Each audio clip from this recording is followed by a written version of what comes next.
قوتی زۆرە. خۆشەویستانی کورسات نیوسڵاوتان لەبێ لەگەڵ هاوکارانم بێکەوە پانۆڕامایی ئەم شەوتان پێشکەش دەکەین. لە دوای دەست بەکاربوونی عەلی زەیدی وەک سەرۆک وەزیرانی عێراق زۆر قسە و باس لەسەر ئەو پرسە هەیە. بۆچی ئەمریکا بەو شێوەیە پێشوازی لێ کرد هەر زوو و بۆچی پشتیوانی ئەکا. دوجار هەموو چاوەکان لەسەر ئەوەن کە هەموو پێشوازی و پشتیوانی و زەمینە سازی و ڕێخۆشکردنا بۆ ڕۆژێکی وەکو ئەمڕۆ بوو کە ئێستا عەلی زەیدی بە شاندێکی باڵای عێراقی لە ئەمریکای وا چاوەڕوان دەکرێت کۆمەڵێک کۆبوونەوە بکات دوجاریش دۆناڵد ترەمپی سەرۆکی ئەمریکاش ببینێت. جانتاکەی عەلی زەیدی چی تێدایە؟ چی لە هەکبەکەیدایە؟ ئەمریکا چ داواکاریەکی لێ دەکات؟ ئایا لە دوای گەڕانەوەی دۆخی عێراق باش دەبێت یان خراپتر؟ ئایا عێراق دەتوانێت هاوسەنگیەکە ڕابگرێت بە جۆرێک کە کاریگەری لەسەر دۆستەکان و دەوروبەر وڵاتانی دراوسێش نەبێت؟ لای هەمووان ڕوونە ململانەیە کە بۆ لە ماوەی ڕابردوودا لە نێوان ئەمریکا و ئێران لەسەر عێراق لەسەر پۆستەکانی عێراق لەسەر بەڕێوەبردنی عێراق، بەڵام بە هەر زۆرێک بێت هەندێک جار خاڵی هاوبەشکۆی کردوونەتەوە. ئێستا کە دۆخەکە گەیشتۆتە حاڵەتێک کە ئێمە ڕۆژانە و بە ئێستاشەوە لەسەر گەروی هورمز و کۆمەڵێک گۆڕانکاری و ڕێک نەکەوتنی ئەمریکا و ئێرانەوە گوێمان لە بردومان و لە هەواڵی شەڕە بێ و شایەتی چەند ڕۆژ شەڕیش بووین. لە دوای ئەمەوە عێراق ئەتوانێت چۆن مامەڵە بکات؟ عەلی زەیدی ئەو فایلانەی کە پێێتی چۆن ئەتوانێت ئەمریکا قەنەعەت پێ بکات و ئایا ئەمریکیەکان دێن لێرەوە بەرهێنان بکەن؟ هەموو ئەوانە لەگەڵ بەڕێز دکتۆر بەختیار شاوەیس چاودێری سیاسی گفتوگۆکەین. دکتۆر زۆر بەخێر. زۆر سپاس. هەر بالەوە دەست پێ بکەین جانتاکەی عەلی زەیدی مەلەفەکانی ئەوانەی کە پێێتی چییە کە بردوێتی لەگەڵ خۆی بۆ؟ زۆر سپاس کاکزانە. سڵاو ڕێز بۆ تەواوی بینەرانی کورسات نیوز. لە ڕاستیە کۆمەڵێک مەلەفی گرنگ و حساس هەیە کە پەیوەندی بە پرۆسەی سیاسی و بە ژیانی هاوڵاتی و بە منتیقەکە بە ناوخۆی عێراق بە هەرێمی کوردستان و بەو گۆڕانکاریە گەورانەوە هەیە کە ئەتوانم بڵێم ئێستا عەلی زەیدی بردوێتی و مناقەشەی لەگەڵەکە. ئەگەر ئەوە سێری ئەجەندای سەردانەکە بکەی، سەردانی یەکەمی سەرۆک وەزیران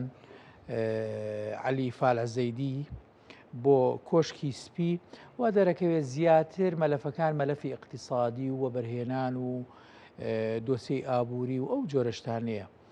بەڵام لە قوڵاییدا ئەتوانین بڵێن مەلەفی سیاسی و ئەستراتیژی و لە سەربازی و لە هەمان کاتە یعنی ئەو دۆسیانی کە پەیوەندی بە سڕاعاتی ئیقلیمیشەوە هەیە لە خۆیان هەڵگرتووە، لە هەمووی گرنگتر ئەمنی ئەوەی کە هەیە مەسلەی گروپی چەکدار و ئەوانە بۆیە دەبینین کە لە ناو ئەجەندای سەردانەکەیە مەسلەی یعنی هەر لە ناواخنی قسەکە سەردانەکەەوە ینی کە باسی ئەەکەین ئەڵێت بۆ لەمە دووە ئەو جۆرە پەیوەندی نێوان بەغداد و واشنگتن لە ئیدارەی قەیرانەوە ئەگوازرێتەوە بۆچی بۆ ڕێکەوتنامەی ئابووری درێژخایەن هاوبەشی درێژخایەنە ڕێکەوتنامەی هاوبەشی ئابووری درێژخایەن کەواتە ئەگەر لەم تایتڵەوە سێری مەسەلەکە بکەی ئەبینین مەسلەی اقتصادی و بەرهێنان و مەسلەی کۆمپانیا زەبەلاحەکانی نەوت و غاز کە دەیانوێت لە ڕێگەیتە خۆت ترەمپ پیاوێکی بزنسمانەوە اقتصادیەوە لە هەمان کاتان پیاوەژەر خۆی وا بووە، یعنی ئەڵێ هەردووکیانەی خاڵی هاوبەشێکی تەواویان هەیە ئەمانەی تێدایە. بیرمان نەچێ هەر پێش ئەم سەردانە هێدی سەیرەکەی کۆمپانیا ئەمریکیەکان خەریکە جێپیان زیاتر قایمەکەن لە عێراق. کۆمەڵێک عقد لە ماوەی ئەم دووسێ ماڵی دەست بەکاربوونی عەلی زەیدی درراوە بە کۆمپانیا زەبەلاحەکانی ئەمریکا لە بەسرەوە بیگرە بۆ زیقار بۆ کەرکووک حتا باسەکرێ ئەو بۆ لێنەوتانە. کەواتە ڕاستە مەسەلەکە مەسلەی اقتصادی چوارچێوە گشتەکەی داڕشتووە بەڵام بە دیوێکی تریشدا مەسلەی چەککردنی گروپە چەکدارەکە ئێستا ئەمە زۆر گرنگە بۆ ئەمریکا خاڵ باسی بکەین ئەمریکا چی لە عراقی تازە ئەوێت ئەو خاڵانی کە ئێوە مەسەلە لە مەلەفی سیاسی دیبلۆماسی سەربازی ئابوووریە هەموو ئەوانە ئەوەی کە ئەمریکا ئەوێت چی لە علی خاڵی ئەساسی ئەمریکیەکان کە دەیانەوێت لە زەیدی و لە کابینەی نوێ و لە عێراق لە حکوومەتی نوێ عێراق ئەوەیە کە مەسلەی حەلکردنی گروپی چەکدار ئەوەی کە پێوترێ میلیشیا و ئێستا ناوێت لێ ناوە چۆنیەتی چەککردنی چەکەکانی ئەوە ڕادەستکردنی بە دەوڵەت و بۆ ئەمەی ژوادەیەک دیاری کراوە تا کۆتایی مانگینۆ کۆتایی ئەیلولی ئەم ساڵ پێویستە ئەو گروپە میلیشیانی کە خاوەنی هێزی چەکدار و میلیشیایی دەرەوەی دەوڵەتن دەرەوەی موسساتی دەوڵەتن ئەمانە ئەبێ چەکەکانیان بدەنەوە دەستی دەوڵەت و لە کۆتایی ئەم ساڵیشدا کۆنگرەیەکی نیشتیمانی گەورە دەکرێت بۆ ئەم مەسەلەیە بە سەرۆکایەتی کابینەکە و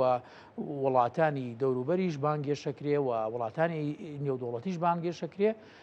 بۆیە خاڵی ئەساسی ئەمە خاڵی بنەڕەتیە خاڵی بنەڕەتی بۆ ئەمە لێرە زیاتر زاق بۆتەوە باجارە پێشوە بچینە خاڵی چی دەوێ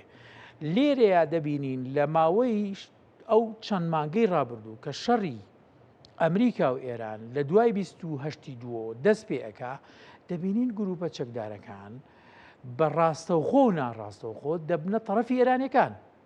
و لە عێراقەوە چەندین چەندین شوێنی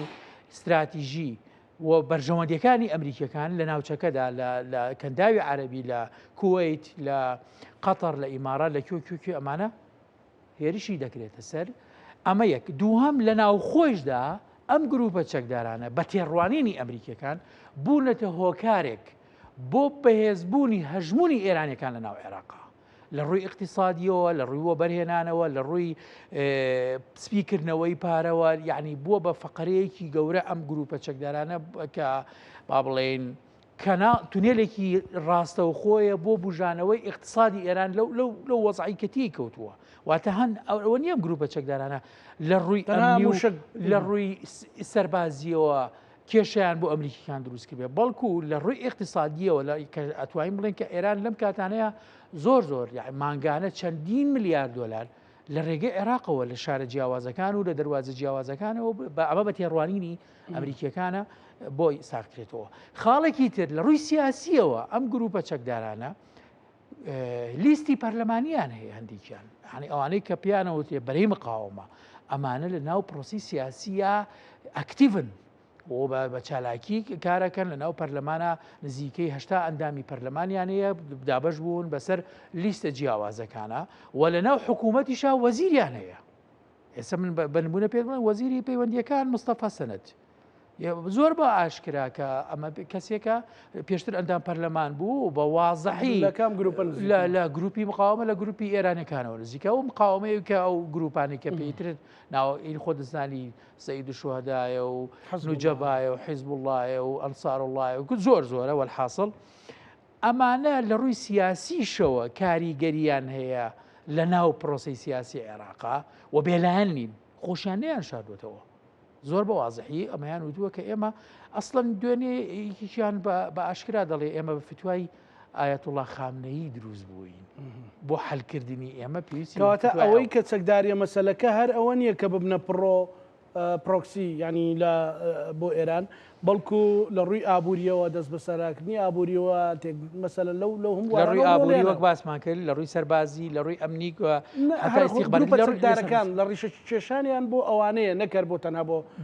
جوڵی سەرباز بۆیە دەبینین خاڵی ئەساسی کە ئەمریکیەکان داوا لە حکوومەتی نوێەوە لە عەلی زەیدی ئەکەن بریتیە لە چەککردنی ئەم گروپانە ئەمە یەکەڵکردنەوەیان بە موسساتی باش عەلی زەیدی ئەمە پێکرێت ئەمە پرسیارە جەوهەرەکەی لە ڕاستیە ئەمە من بەتوانێت چ بەڵێنێک مەسەلە لەو سەردانە بە ئەمریکەکاندا من بە دۆناڵد ترەمپ بدات بە تێگەیشتنی من عەلی زەیدی لە بەردەم قۆناغێکی زۆر سەختدایە یعنی حتا ئەم پرۆسەی ڕاوە دوونانی گەندەڵی و ئەوەی کە گرتنی ئەو هەموو خەڵکە و یعنی با بڵین لە پەرلەمانتار و لە وەکیل وەزیر و لە وەزیری پێشووتر و تا ئەگاتم بەڕێوەبەر و گشتی و تا یعنی ئەمانە بە تێگەیشتنی بە تێڕوانینی من هەدەفەکە ئەمە نییە بە ئەساس بەقەدەر ئەوەی هەدەفەکە ئەوەیە لە دوای وشکردنی سەرچاوەکانی داراییان یعنی ئیفلیشکردنیان ئەو کاتە هەدەفی ئەساسی بریتە لە چەککردنیان یعنی سەرەتا بەچی دەست پێەکە بە مەسلەی گەندەڵی چووکە خۆت دەزانی لە مەسلەی گەندەڵیە شەقام ئەکوڵێ بێزاریەکی زۆر هەیە ینی ناڕەحەتی بەڵام گەندەڵەکان خۆر ئەوان نەبوون مەسەڵەن بەشێک لەو پەرلەمانتاران دەستگیرکراون سون نەبوون ئەزانی ئاخی خۆ لێرەوەیە کە بەشێک لەو پەرلەمانتارە سونانە تەحالفی سیاسیان هەیە لەگەڵ ئەوانە یعنی بۆ نمونە ئێستا ئەم عەدنان جومەیلیەی کە دانراوە هەر بە تەنها سونەکان دایان نەناوە یعنی سەرکردەیەکی سوننا دای نەناوە لەو پۆسەی خۆیان کاتی خۆی بەڵکو مڕەشەحی ئەو لە هەندێکی شیعیە کە کاریگەری لە ناو پرۆسی سیاسیەکە ئەنجا ئەمان بەم شێوە دەست پێکەن خۆ ناتوان سەرەتا لە سەرە گەورەکانەوە دەست پێ بکە عەلی زەیدی حتا ئەمەی کە کردوێتی بەڕێی من ئەمە شتێکە تا ئێستا نەکراوە یعنی ئەمە زۆر جاربینی ومانە حکوومەتە یەک لە دوایەکەکان کاتێک دەست بەکارە بن لە ئەجندەی کارەکانیانە کۆمەڵی خاڵ و بەندی تێدایە کە بە ئاشکرا ئەڵێ ئێمە دژایەتی گەندەڵیەکەین گەندەڵکارانە دەین بە محکەمە وایە کەچی سێرەکەی لەو سەرۆییش نابێ هەندێک کەسی ژەیە ڕەنگە پێشتر بە تاکو تەراو بێ بەڵام ئەم پرۆسەیە کە بەم گشتگیریە لە ماوەی شەو ڕۆژێکە یعنی هەشدە بۆ 90 ئەندام پەرلەمان حەسانەی لێ وەرەگیرێتەوە ئۆتۆماتیکی دەستگیر ئەکرێ و هەتا ئێستا نزیکەی 100 کەس گیراوە یعنی 550 داواکراو هەیە تا ئێستا 100 کەس لە گەورەوە بۆ یعنی 30 کەسیان پلە تایبەتن تا خوارەوە گیراوە ئەو قائیمەی کە لای زەیدیە 550 بۆیە ئەڵێم تا ئێستا ئەمەی کە زەیدی کردوێتی هەم لە ڕووی تەزەخومەکەەوە هەم لە ڕووی ئەوەی کە ژمارە و عەدەدەکانەوە هەم لە ڕووی دەستبردن بۆ هەندێک کەسایەتی گەورە ئێستا بۆ نمونە موسەنا سامەڕایی موسەنا سامەڕایی جگە لەوەی کە ڕئیس کوتلەیە یعنی کوتلەیەکی هەیە 15 بۆ 20 ئەندام پەرلەمانی هەیە لە ناوپەر دووەم لیستی سونەکانە خۆشی ڕئیسی حیزبێکی گەورەیە کاریگەریەکی تەواویە ئێستا ئەویان گرتووە خۆی یعنی دەبینی اینجا ناوی تر هەیە ڕەنگە هەندێک سەرکردەی تر و ئەوەی کاڵە سەری حودەکە بگاتە ئەوە بەڵام خۆ ناکرێت لە ئەوڵەوە لێەوە دەست پێکە اینجا وتم مەغزای دووەمی ئەمە بریتە لە مەسلەی چەکدانان و چەکداماڵین بۆ چکە بەڕاستی لە ئەخیرا لە کۆتایی ئەگەرم پرۆسە بەردەوام بێ کێشەی گەورە بریتە لە هێز کە ڕوبەڕووی عەلی زەیدیە بێتەوە ئەوانی چونکە وەلای ئەم هێزانە ئەم گروپە میلیشایانە وەلایان زۆر بەهێزتر و قایمتر و مکورترە بۆ تائیفەکەی خۆیان بەراورد بە نیشتیمانەکەی باشە دکتۆر بەختیار لە حاڵەتی لەو شێوەیەدا ئەوانیش یاری خۆیان ناکەن ئەوانش بەرەنگاردابنەوە لە وشکردنی سەر چاوەدارایەکانیان بێ لە بەوەی کە چەکداران مەسەلەن ڕۆ لێ دوانێکیان هەبووەڵێ ئێمە بەمەرج گرنتیمانەوێ بۆ چەک ڕادەستکردنی دەوڵەت گرنتیمان ئەزانی یەک شتبا پێ ئەوانیش لەو حاڵەتەدا نیان بێن مەسەلەن فشاری خۆیان بکەن مەسەلەن ڕوبەڕووبوونەوە دروستکەن مەسەلەن بە جۆرێک لە جۆرەکان ئەوانیش بە کنوکە لە بەرەکانە زانن کاکزانە من ئەوەی کە ئاتا ئێستا ئەم پرۆسەیە کە لە عەدنان جومێری لە کۆتاییەکانی مانگی ئەیلولەوە دەسی پێکرد دوایکو دوومەڵێک تاقی سەرەتا هەر خۆی بوو دوای ئەترافەکان دەسی پێکرد ئەو بوو پرۆسەی بەرەبەیان دەسی پێکرد ئەوە بۆ هەمومان بینیمە من لغزیەکە بینم لەم مەسەلەیە یعنی ئەو بێدەنگیی کە ئەمان هەیەە بەو هێزەوە و لە پشتی ئەمانیشەوە بێدەنگی ئێرانیەکان لەم مەسەلەیە نازانی یعنی بەڕاستی تا ئێستا دەرنەکەوتووە ئایا ئەمە ئیتفاقێکە ئەمە شتێکی ژێربەژێرە یان ئەمان چاوەڕێەکەن بزانین زەیدی تاکوێ پێ ڕائکێشێ ڕەنگە ئەمەش بێ چکە ئێرانیەکان بەوە ناوبانگن کە نەفەسیان درێژە لە نەفەسیان درێژە لە سیاسەتەوە ڕەنگە لە کتوپڕەکە مێزەکە قەڵبکەنەوە ئایا ئەمە لێرەیە کە ئێماڵی قڵپیکەنەوە ئایا ئەمریکیەکان تا چەند لەو پشتیوانیەی عەلی زەیدی لەو کاتەیە بەردەوامە بن ئایا دەسی لێبەر ئەیەن یان دەسی لێبەرنان چکە ئێمە تەجروبەمان هەیە کازم مستەفا کازمی کە هات هەمومان ئەزانی کە لە دەستگای استیخباراتی و ئەوانەوە هاتە ناو مەلەفی لابوو مەلەفی زۆری لابوو ئەمریکەکان بەردەوام لەسەر خەت بوون لەگەڵیوە بەڵام لە ئەخیرا بە تۆپ و بە درۆن و بە تارەیان لە ماڵەکەی و لە بەغا ڕای کرد یان بە محکەمە ئەگەری نەبووە بۆە ئێسێشە دۆسیەکەی ماوە لە ئەوە مەبەستمەوەی ئایا مەبەستمەوە ینی دەرگیریەکە بن ئایا ئەمە ئیتفاقە تا شوێنێک بڕوە بۆ نمونە حودەکان لەسەرەوە بڵنگ ئەو قەیناکە ئەم داشانە بخۆ بەڵام لێرەیە بوەستە یان ئەم پیاوە خۆی دەسییاوەتێ و شەڕی مان و نەمانەکە بەڵام من ئەمە بە زەحمەتە بینم چونکە بەڕاستی نفوسی ئێرانیەکان بەوە نییە کە ئێستا لەم شەڕی ئەمریکیەکانە لاواز بوون و نازانم ئەوە گەروی هورموز و ئەوە لەکوێیدا و ئەوانە بەڵام مانەوەی ئێران خۆی بۆ خۆی معنای وایە کە کاریگەریکی ڕاستەخۆی هەیە لەسەر پرۆسی سیاسی لە عێراقا اینجا بیرن نەچێت لە قسەیەکیە علی زەیدی بە عەباس عێراقچی ئەڵێ تۆ قوبوڵم ئەوە پرسم ئەمە پێت وایە ڕاست بێ من لە سوۆشال میدیا بڵاو بۆ بەمە جگە لە سوۆشال میدیا هیچ دوو کەڵێک بێ ئاگر نییە وانە جگە لە سوۆشال میدیا من هەر لێ متابعی عێراقیشم هەیە کەناڵ و ئەوانە بەڵێ هشتیوا هەیە بەڵام ئەخە پرسیار لغزەکە ئەلەمایە هیچ سەرۆک وەزیرانێکی عێراقی ئەبەم بەم سەراحەتە قسەی لەگەڵ ڕاستە ئێرانی پێش حربەکە نییە ئەمە هەمومان ئەزانین خۆشانەوە ئەزانن بەڵام بیریشمان نەچێ ئێران ئەو ئێرانەیە کە دوێنێ پێرێ ڕابەرەکەی بە تەرمەکەیەتە ناو عێراقەوە چی بۆ ئەکرێ بینیمان وایە کەواتە لێرە ئەو تێکەڵبوونە ئەو کاریگەریە تەنها لە ڕووی سیاسیەوە نییە کە ئێرانەتی لەسەر عێراق لە ڕووی کۆمەڵایەتیەوە هەیە لە ڕووی عقایدیەوە هەیە لە ڕووی مەزهبیەوە هەیە لە ڕووی تائیفیەوە هەیە لە ڕووی دین و باوەڕ و بیر و بۆچوون و تێڕوانینەوە هەیە ئەمانە چۆن دێی ڕوبەڕووی ئەمانە ئەبیتەوە ئەمە لێرە ئەمە لە کاتێکیشە تۆ پشتت بە پیاوێک بەستووە کە ناوی دۆناڵد ترمپ با بڵین ئەم پیاوە لە 24 ساعاتە ڕێدوانە گۆڕ چەندین قسەی هەڵبەز وەزبەزەکە بەینەکانی یا زۆر ئاسانە فرۆشتنی ئەم پیاوە چەندین ڕاوێژکاری خۆی و وەزیری خۆی چوومانەی دەرکردووە یان بە هەر حاڵ مەبەستمەوەیە ئەم پرۆسەیە بەردەوام بوونەکەی و پشتیوانیەکەی گرنتی سەرکەوتنەکەیەتی کەواتە ئێمە لە بەردەم ئێمە وەکو بڵێن عراق لە بەردەم تەحولاتێکە ئەو تەحولاتە ڕوون نییە چی لێ دێت چکەوە تا ئەم ماوەیە سدوێنە لە بە ئاشکرا لە کۆبنەوەی ئەنجومەنی وەزیران ئەو ڕۆژە پێرێ وتپویان ئێمە پارە ئەنێرین بۆ هەرێمی کوردستان بەڵام ڕاستی سیولەمان نییە هەر بە ڕاستیش عراق تووشی کەمی نەختی نەبووتەوە پارەی نەختی نەبووتەوە باسیەوەکەم بەس یەک نقطەم بەرێ لێرەیە یعنی من کە باسی ئەم ئەمانەکەم مەبەستم لە چییە کە دەڵێم گرنتیریە یان با بڵین ئەو دۆخەهینە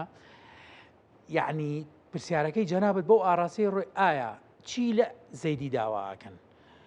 پێم وایە دۆناڵد ترامپ و ئەمریکیەکان بەلایەنەوە ئەوەندە گرنگ نییە عێراق گەندەڵی هەیە یان نییە بەڵێ مەسلحەتی ئەوان لەوان نیە بەعکسەوە ڕەنگە مەسلحەتیان لەوا بێ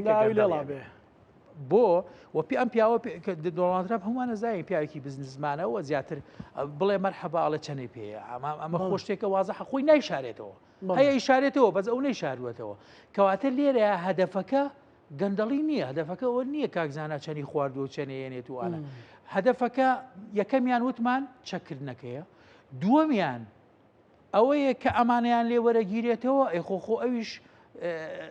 شتی دەسەکەوێ ئەو گرێبەست و ئەو عەقدە گەورانە کە لەمانە وەرەگیرێتەوە تۆواز لە پارەکانیش بێنە لە زێڕ و ئاڵتون و شتەکانیش بێنە کە ئەو گرێبەسانە هەڵەوەشێنرێتەوە کەسەکانە گۆڕێ ئەوانە کەسی خۆیان نزیگێت عەقدەکان و شتەکان بۆ خۆیان ئەمێنێتەوە کاتە لێرەیە ترەمپ کێشەی ئەوە نییە عێراق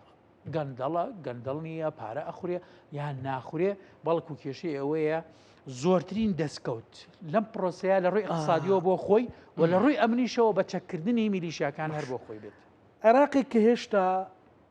جێپەی ئێرانیەکان تێیدا جێپێکی تۆخ وانە قایمە جەنابەت ئەو پرسیارە بەسمەوە بە قسەیەکی جەنابەت کەوتت تەرمەکەی هاتەیەرە بەڵام بینی لە نەجەف و کەربەلا چی بۆ کرا لە ئاستی بەڵاو بۆ ئاستی خەڵک و جەماوەری و کەمتر نەبوو لەوەی بۆی کرا لە مەسەلە لە تەهران و لە مەشهد و ئەوانە وانە لە حاڵەتی شوێدا عێراق ئەبێتە عێراقێکی بە تامی ئەمریکی و زۆر بەدڵی ئەمریکیان نسبەتێکی هەرەمێنێتەوە بۆ ئێران ئەمە ئەکەوێتەوە سەر نەتیجەی بەلاداخستنی ئەو شەڕێکە لە نێوان ئێران و ئەمریکیەکانە هەیە لە منتیقەکەیە ئەگەدار بە تا ئێستا شەڕەکە بەردەوامە بەڵام شێوازی تری وەرگتووە حەزەکەم بزانی هەر ئەو ڕۆژی کە لێک تێگەیشتنەکە ئیمزاکرا و چی ئەمانە نازان وتیان چەند مانێک دانین و دوای ئەبێ بە ڕێکەوتن هەر ئەو ڕۆژە دیار بوو کام ڕێکەوتن ڕێکەوتنێکی فشۆڵەوە ئەمانەیە و من زۆر لە زۆر حاڵەتە ئەمە ڕێی تایبەتی خۆمە پێم وایە ئەمە زیاتر شەڕێکە بۆ کۆکردنەوەی پارەی زیاتر لەلایەن ترەمپەوە ئەم شەڕی کە کردوێتی تۆ دیقەت بە هجوومێکە کرێ لێدوانێکەدا نەوتە چێتەنەوە و 500 بۆ دوو ڕۆژیکە 24 ساعتیکە لێدوانەکە عکسەکاتەوە نەوتەکەیەتەوە بۆ 1970 لەم بینەیە خۆی و ئەمە قسەیکینە ڕاوێژکارەکانی و وینەکانی چەند ملیارد دلارێک ئەهێننەوە بۆ ئەمریکا هەروکو مەسلەی زیوزیوەکە بەڵکو مەسلەی زیوە لە شەو ڕۆژێکە 4 تریلیۆن دلاری وێنایە خۆی وتی ئەم شەو 4 تریلیۆن دلار مێناوە بۆ لە هەرێمی کوردستانە ئامارێک مەسەلەنم لەگەڵ کەسێک شارەزای قسەم کرد لە هەر 30,000 دلارێکە ینی سێ دەفتەر بەڵێ بابە خەڵک بەڕوونی تێبگا لە سێ دەفتەرە دوو دەفتەری بردوویەتی دوو دەفتەر چەند میلیۆن دلار هەبووە لە هەرێمی کوردستان یعنی شوێن هەیە کە زۆر تەسەوری ناکەی 500 تەن زیوی لێ کڕاوە ئەمە بەستم ئەمە شەڕێکی زۆر پارێ ینی دارایی ئازانی ئەمەی ئێسش بڕواتە بێ ئەمەی ئێسێژ وایە ئەمەی کە ئێستا ئەکرێ بەڵام چییە خەڵک باجەکەی ئەدا هەمووی یعنی ئێستا سێریکە عێراق بۆ هەمووهینەوە چیان لێ کردووە داهاتی فرۆشی نەوت ئێستا مانگانە ملیارێک بۆ 2 ملیار کەمی کردووە بەو هەمووینەی ترەوە کە کردویانە هەوڵانەی تر لە هەرێمی کوردستانە جاران 3 ملیۆن و نیو بۆ 4 ملیۆن بەرمیل نەوت ئەفرۆشرا ئێستا 1 بۆ 2 بە هەموو قۆتەکەی خۆیەوە کە ئەفرۆشێ باشە بۆ لەبەرەوەی گەروی هورمز داخراوە لەبەرەوەی ناچارە لە شوێنی ترەوە بەیان مەبەستم لەوەیە ئەم شەڕێکی تەواو اقتصادیە و ئەتوانم بڵێم شەڕێکیشە تەواو ترەم بۆ خۆی و دار و دەستەکەی و کەسە نزیکەکانی ئەیکا نازام بارۆنی کوڕێتی چەند کۆمپانیایەکی هەیە ماڵتی ملیار باڵێ دەڵێ ئەم شەو من لێدوانەیەم ئێوە بیکڕن دوایی بیفرۆشنەوە دوای ڕۆژی ئەو نەبی ینی وازە حشتەکە بەڵام بە نەتیجە دەبینین کە ئەو لانی کەم کەواتە دەبێ بڵین لەو سەردانەی عەلی زەیدی و وەفدی عراقیە شاندی عراقیە دەبێ لانی کەم جەمسەرە گرنگەکانی ئابووری بە تەواوەتی بکەونە دەستی ئەمریکاوە ئەزانی یەکشتی پێ بڵێم بە تەئکید ئەبێ ئەوان ئەوەیانەوێ ئایا تا چەند ئەگەر ڕێمەوە بۆ وەڵامەکە نەتیجە شەڕەکەینەکە نەتیجەکەشی بەڕێی من هێشتا بەم نزیکانە کۆتایی نایەت ئەم یاریە بەردەوامە بێ پێتەڵێم وەکو قماری لاتەوە بۆ خۆی لەوە باشتر چی دەسەکەی هەموو شەیە ئەو ملیار دلار و ئەوە بینکە بۆیە ئایا جڵەوی حکم لەلایەن عەلی زەیدی و تەسلیمی کۆشکی سپی ئەکرێ ئەمە زۆری هێشتا زۆری ماوە کە قسەی لەسەرکەین و ئاستەنگی زۆری لە بەردەما ئێرانەکان دەسەوسان نابن بەڕێی مقاومەت دەسەوسان نابێ و لە هەمان کاتە سیقێکی تەواویش عراقش لە نێوانی داڕوخانە ئەمریکەکان وانە عراقش لە نێوانی داڕوخانە مەسەلەن خۆ 2 مانگ 3 مانگی تر مەسەلەن ئێستا و 5 میلیارد دۆلارەکە نێررا ئەو فترەی پێش و بڕێک لەو پارەی نێردرا نازانم بە دەقیقی چەند بوو ینی بە دەقیقیەکە چیە 2 گوژمەی نردووە قەرار وایە لەم سەردانەیە لە بیری نەچێ یەکێک لە بەندەکانی ئەوەیە کە داواکە 30 میلیارد دلاری عێراق لەوێ بلۆ کراوە یعنی ڕاگیراوە ئەوەش بەربێت بە گوژمە ئەمە باشە بەڵام ئاخۆ خۆ لە مقابلە ئێرە ئەمریکا هەربا بە ئاسانی ئەمانە بەرنایە ئەمەش ناکە ئەخم ژەواڵێم مەسەلەن ئەگەر بێت و ئێران یان بەرەی مقاومەیە ناخۆی عراقا باوەستی ئێران بێنین مەسەلەن ڕوبەڕووبوونەوەیەکە بێ بۆ پرسە وەنیانەوێ ئەم مەلەفەکان ڕادستی ئەمریکا بکەن ئەو وەختە ئەمریکا سڵنەوە ناکاتەوە جاران قورس بوو بیرکەیتەوە بڵێ گورزەدا لە مەسەلەن سەربازی ئێران و ئەمریکا ڕوئەدا بینیمان مەسەلەن سووریا ئەنی شتی زۆر ناتەبیعی بینی ئەنی بە ئاسایشی وەرمەگرە کەس نائاسایی وەرمەگرە کەس بینی مەسەلەن ئەگەر نێنەژیاربار عراق قاتە ژێر کۆتوبەندێکی زۆر قورسی دارای کە هیچ کەس نەوێرە سەر وەزیرانیش بکە بەڕاستی تۆگەت دۆلار بڕوا بفڕێت و پارەی ماگانەی موچەت پێ نەبێ خۆ هەرێمی کوردستانی خەڵکەکە لە یاڵەوە هەر حاڵەتێکا بێ قبوڵیەکە و هەر شێوازێ بوو بەڵام لە بەغدا قبول ناکرێت خۆتەزانی ئاستی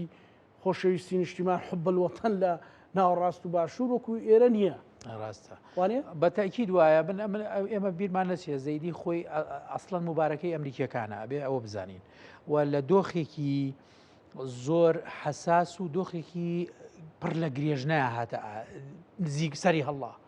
ئەو کاتانە بوو کە شەڕێکی تەواو لە نێوان ئێران و ئەمریکا و ئیسرائیلا هەبوو ئێرانەکان تا ڕادەیەک لە دۆخێکی ئاڵەی بێئاگایی و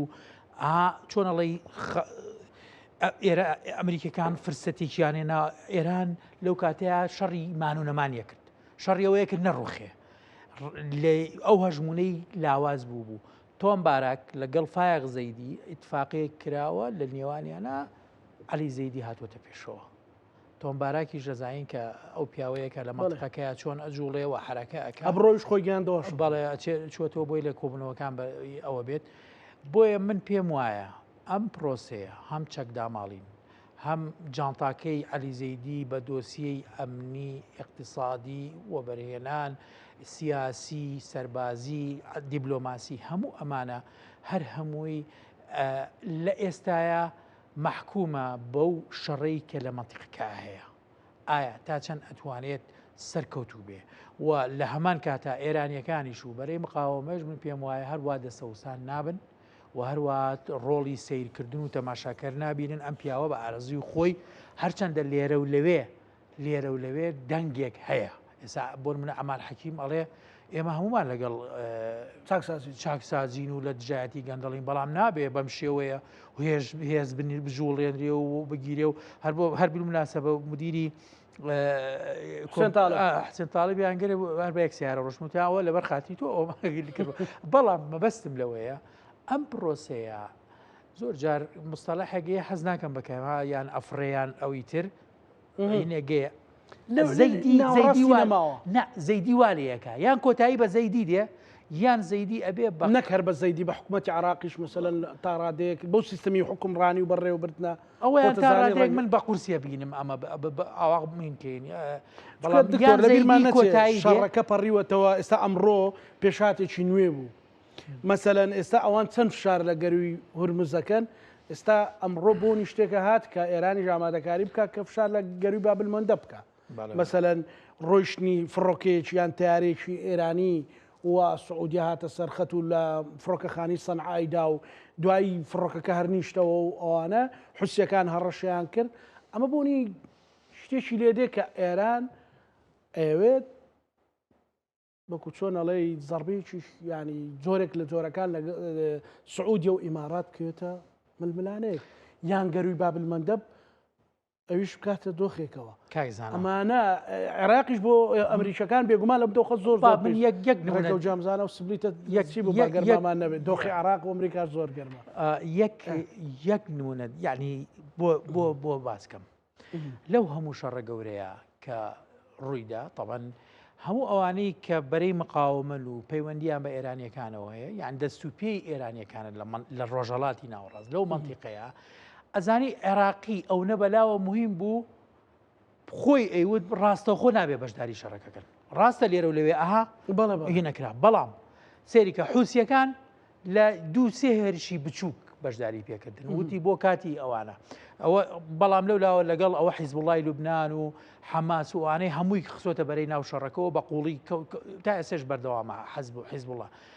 بۆچی ئەو نەگرنگە ئەوانەی عێراق لەبەر چاوی کاڵی عێراقیەکان نییە زانی لەبەر ئەو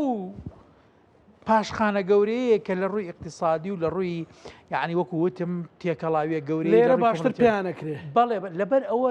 ئاگادار بە من پێم وایە قەت ئێران بەم شێوەیە وەکو ڕۆڵێکی تەماشاکرد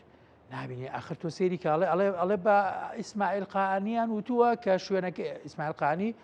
فەرماندەی فەیلەقی قودس کە لە شوێنی قاسمی سولەیمانیە ئەڵێ پێیان وتووە لەمە دوابۆ نییە بێت یانە گەربەیە بێ بە ڕسمی و لە کەناڵی ژینەوە و توی بۆ ئێرە لە خۆتۆ یعنی ئەم شتانە یانەوەی کە بە عەباس عێراقچی ئەڵێ تۆ پێت باشە من بێم لە ناو ئێرانە گروپی چەکداری دروستکەم و ئەوە بکەنەوە بکەن ئەمانە ئەگەر لە پشتی ئەمانەوە یان ڕێکەوتن یان شتێکی زۆر لەوە گەورەتر نەبێت کە لە دواییە وردە دەرکەوێ من پێم وایە ئەم دۆخە بەم شێوە بەردەوام نابێت ئەگەر ئەو دوانە نەبێ ئەگەر دوانە نەبێ ئەو بەم شێوەیە بەردەوام نابێ هەر لە ناو خۆیان معامەرە دەست پێەکە یان ئێرانەکان بەو شێوەیە دەسەوسان نابن. یعنی کەواتە چارەنووسی عراق و عراقیەکان بۆ ڕێگەیەکی تەبای و هادی و ئارام بەم سەردانەوە بەندە. ناتوانین بڵین لە بەشێکی زۆری بەشێکی زۆری ناتوانین بڵین لە سەد. با لە بیری نەکەین باسی شیعە و سوننە و بەرەی مقاوەمان کرد. ئەی کورد لە ناو شاندەکەیە بەڕێز فواد حوسێن هەیە و وەزیری خارجی، بەڕێز هەرێم کەمال هەیە وەکو سەرۆکی لیژنەی نەوتۆغاز، بەڕێز فەرهاد عەلاءالدین هەیە وەکو ڕایشکار، بەڕێز بەیان سامیش هەیە. ئەم چوار کوردە هەیە. پێت وایە مەلەفی کورد لە ناو سەردانەکەی عەلی زەیدیە چی ئەبێ؟ باسی هیچ کوردەکرێ یان لە چوارچەوەی عێراقا بێ؟ کاگزانایان ڕزاد لێ یەکەم ئێمە بەداخەوە مەلەفی کورد ئەو نەپاشەکشەی کردووە کە کۆبوونەوەی ئەنجومەنی وەزیران ئەبێ لە بەغا بە هەزار تکا و ڕجا و بە داواکاری وەزیرە کوردەکان. اینجا ئەگەر باسی موچەکرێ لە کۆبوونەوەکەی ئەنجومەنی وەزیرانە ئێستا ئەتەوێ لە واشنگتن لەگەڵ دۆناڵد ترامپ کە هەرچاوی دۆلار و نەوت و غاز و ئەمانە ئەبینێ بێت باسی چی بکرێ، باسی مەلەفی چی کورد لێ کورد بۆ خۆی لەگەڵ خۆیەتی تا خەڵک باسی بکە. یعنی باسی ئەوە بک بەداخەوە 2 ساڵە ئینتیخابات کراوە پەرلەمان پەخراوە، باسی ئەوە بکە کە دەسەڵاتی دادوەریشمانە بوو ئەویش لێبوویەوە ئێستا باشە ئەوە حکوومەت 7 ساڵە نزیکەی 4 ساڵە کاربەڕێکەرە باسی چی بکە. من پێم وایە بەشداریکردنی ئەوانە سێریکە. فواد حوسێن وەزیری خارجی ئەوەدێکی وایە هەر ئەبێ واتیاگەریم ڕئیسی لیژنەی نەوتوغازە بەشێکی زۆر لە دۆلار و دینارەکە پەیوەندی بە گرێبەستەکان گرێبەستی نەوت و ئەم جۆرەشتانەوە هەیە و بەیانی سامی عەبدوڕەحمانیشەوە خۆی لە جێگری لەهینە لە مەلەفی پەیوەندەکانی دەرەوەی حکوومەتی هەرێمەوە پێشتریش لەوێ بووە. یعنی ئەمانە وای نابینم کە باسی مەلەفی کورد و ئەو جۆرەشتانە لەناو ئەم ئەوە هەبێت خۆزگا هەبوایە بریا هەبووە. بەڵام من وای نابینم هەر لە ئەجەنداکانی شا مەسەلەی اقتصادی تایە مەسەلەی ڕێکەوتنی حتا ڕێکەوتنی ئەمنی ئەو ڕێکەوتنە ئەمنی کە لە نێوان ئەمریکا و عێراقا لە ساڵی 2010 ناوی سۆفا بوو ئەم ڕێکەوتنە جارێکی تر تەطویرەکرێت واتە گەشەی پێ ئەدرێت دەستکاری ئەکرێت. کەواتە دکتۆر ئەگەر بێت و باسەکرێ ئەو ناوەندێتیە کە تۆمباراچیش باسی کردووە هەموو مەلەفی عراق لە فاوە تا زاخۆ بێک مەلەف باسەکرێ ئەبێ بەیەکەوە بێ بەڵام خۆ سەردانەکە یعنی لە ڕاستیە خۆ ئەمە سەردانێکی عێراقیانەیە ئەبێ بێ ئەوە بزانین یعنی و زیاتر جگە لە ڕووکارە مادیەکەی و ئەمانە لە ڕووی معنەیەوە هێزێکە دادا عەلی زەیدی کە وەکووتم چکە بیرمان نەچێت کاکزانە ئەمە باسکەم. ئێمە پێش عەلی زەیدی چەند سەرۆک وەزیرانمانە بووە لە دوای مالیکیەوە 4 سەرۆک وەزیرانی ترمان هەیە ئێمە باشە ئەم 4 سەرۆک وەزیرانە کۆشکی سپیان نەبینیوە بەم شێوەیە ئیستیقبال نەکراون. حەیدەر عەبادی، عادل عەبدولمەهدی، مستەفا کازمی، سوودانی هەر چواریان زۆر محاوەلەیشیان کردووە کە بچنە کۆشکی سپی باشە کەسیان ئیستیقبالیان نەکردو. بەڵام ئەم لە ماوەی یەک قسەکە لەسەر لێرەیە باش دەکەیتە دوای ئەوە هەر لە یەکەم تەرشیحکردنیەوە پیرۆزبایی لێ کرد دۆناڵد ترامپ بە وتی کەسێکی باشمان دۆزیوەتەوە دیاریمان کردو. قسەکەی من لەوە ئەوەیە ئێستا ئەبێ بینە سەر فایلی کورد کەواتە تۆ باسی ئەمنێتەکەی تۆ باسی نەوت و غازەکەی کەواتە تۆ ئیلا ئەبێ چیتەوە بانە ڕێگاکە توێتەوە بەغدا وانە کەواتە ئەوە نییە جاران نوعەتێک لەسەر بەخۆیمان هەبوو ئەمریکا مامەڵەیەکی لەگەڵە کردین ئێستا دێ با سەردانەکەش عراقی بێ بەڵام ئەوە نییە بڵێت مەسەلەن تایبەتمەندێک دابارێمی کوردستان فیدرالیت یاریێمی کوردستان قوارەی یاریێمی کوردستان بەڵکو هەر شتێکە بێ سبەینێ بێ 4 مۆزەف بنێرم بڵە فەرمو لەگەڵ هەرێمی کوردستان ڕێکەوە. کاکە آخر پێگەی هەرێمی کوردستان وەکو ئاماژەم پێکرد بەداخەوە خۆمانەوەمان لێ کردویان خۆمان و دەرەوەشی تایە بەڕاستی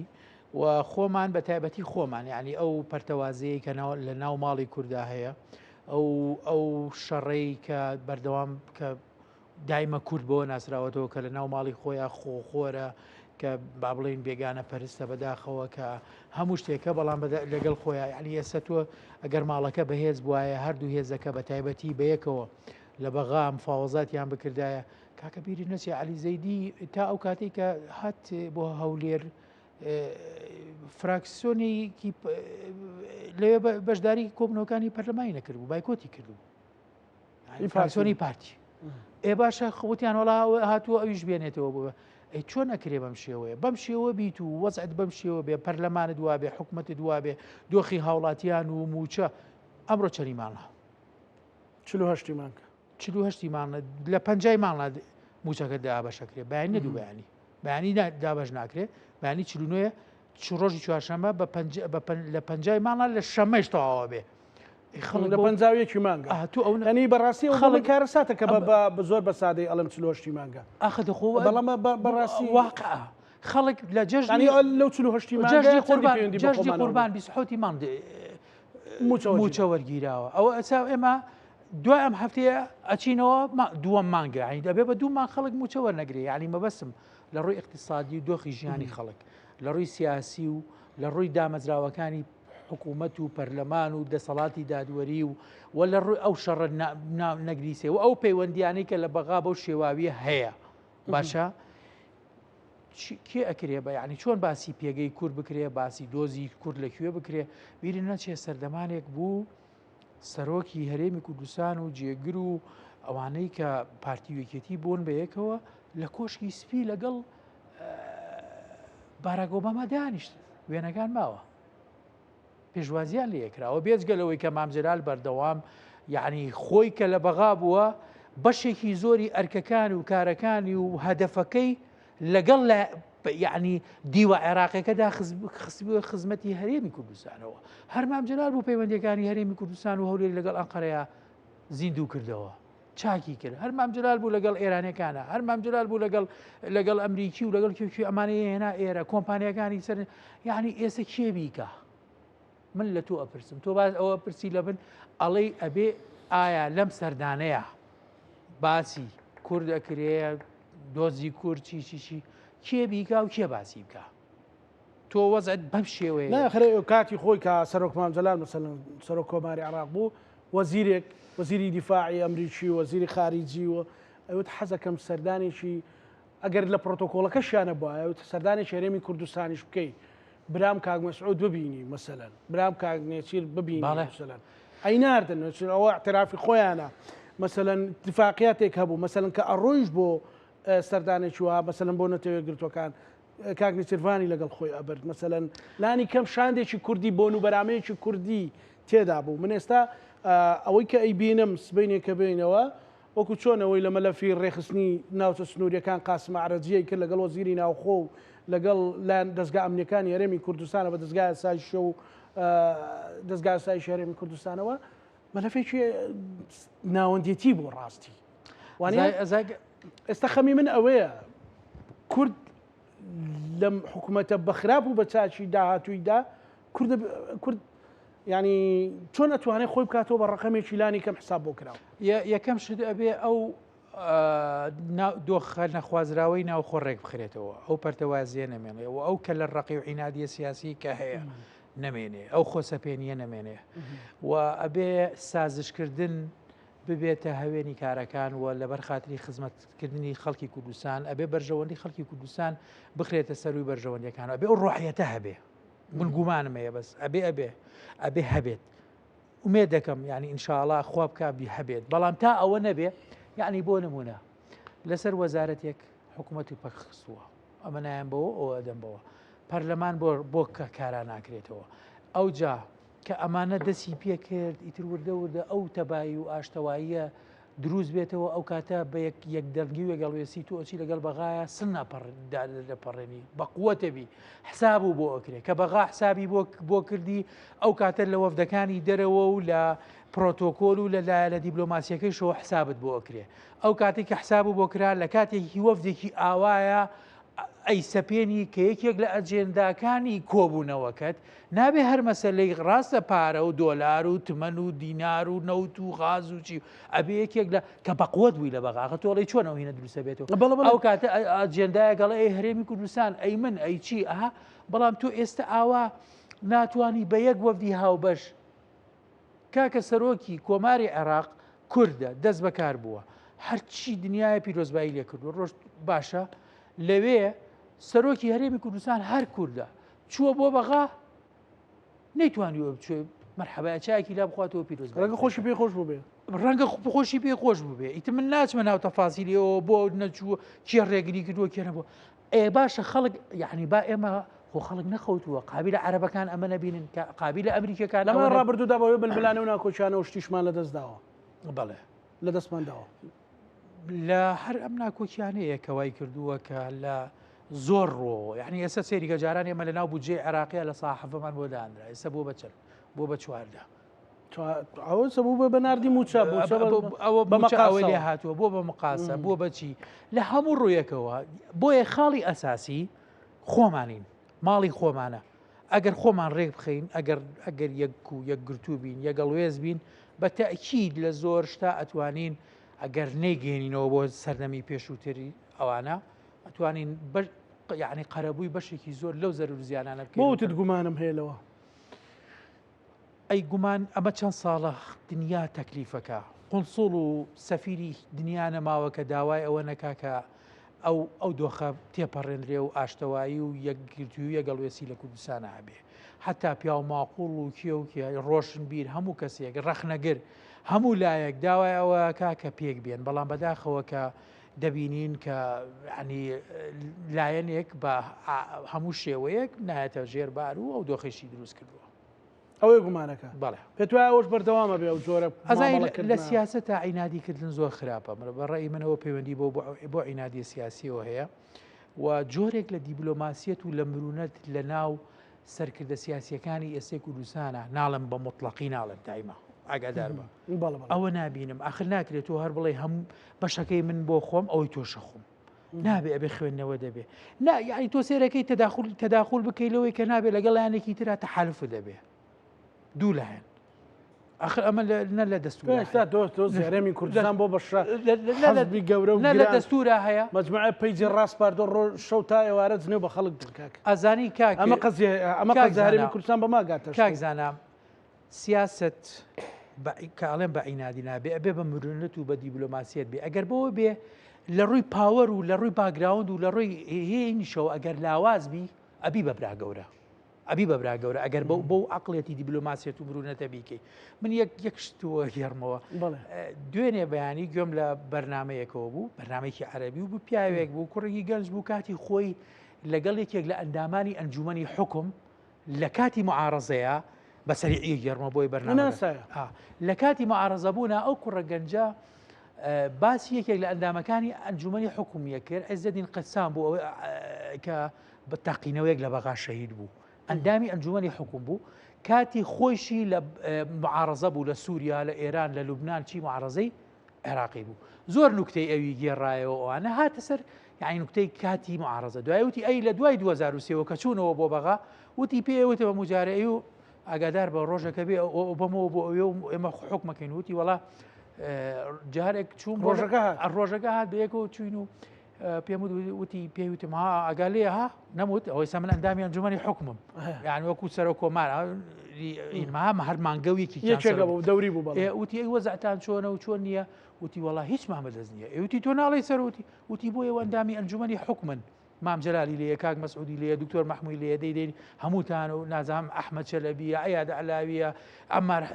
باوکی ئەمان نووری ما کێکێکێ ئەمانە ئیبراهیم جعفەری وتی بۆ وە هاڵی تۆ ئەڵێ هیچ مامەدەست نییە وتی کاکەگیان با بە کورتی مختصەر پێت بڵێم چییە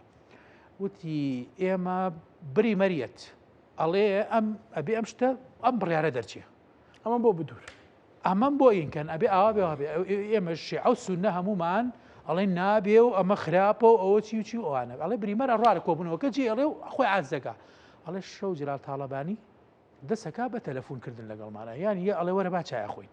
ئەڵێ هەر 24ەکەی ترمان قایلەکە بەبێ ئەوەی بێ ئەڵێ بەیانی بریمەریەتەوە بۆ داریش دەکە ئەڵێ ئەڵێ کاکە ئەوینە هەڵێ هەمووان ئەڵێ بەسەر چاو ئێمام جلال خۆیەتی بەتەنیا ئەگەر بڵێ خۆ حیزبەکەی ئەوان زۆرترن ئەوان کاریگەریانەیە لە بەغا ئەوان هێز و پاوەر و شتیشیان نەبوو بەڵام ئەو مرونەت و ئەو دیبلۆماسیەتی کە هەیبوو خۆی کردبوو بە براگەورێ هەموو شتەکان بەهینی ئەوە بوو ئەم عەقڵیەتە ئەم کەسە ئەم جۆرە عەقڵیەتە نەماوە بەداخەوە بۆیە پێک ناین ئەگەر نا پەرلەمان 2 ساڵە هەڵبژاردن کراوە پێشەوەی چەند ساڵی تر پەک خرابوو حکوومەتەوە ئێستا لە دنیای هەبوو 7 ساڵ حکوومەت بەردەوام بێ لەبەر ئەم دۆخەی تر با دۆخی ئابووری و چیشیوانە کەواتە لە وەفدێکی یاوا کە زەیدی ئەچێتە بۆ واشنگتن چاوەڕێ ئەوە مەکە ینی مالەفی کورچی باس کرد ینی دەوڵەتی بۆ دروستکەن تۆ خۆت خەریکە شارەکان پەرتەکەی جیاوازی لە نێوان شارەکان ناکەی ئەو بەرنامەی بەکراوەی هێڵینەوە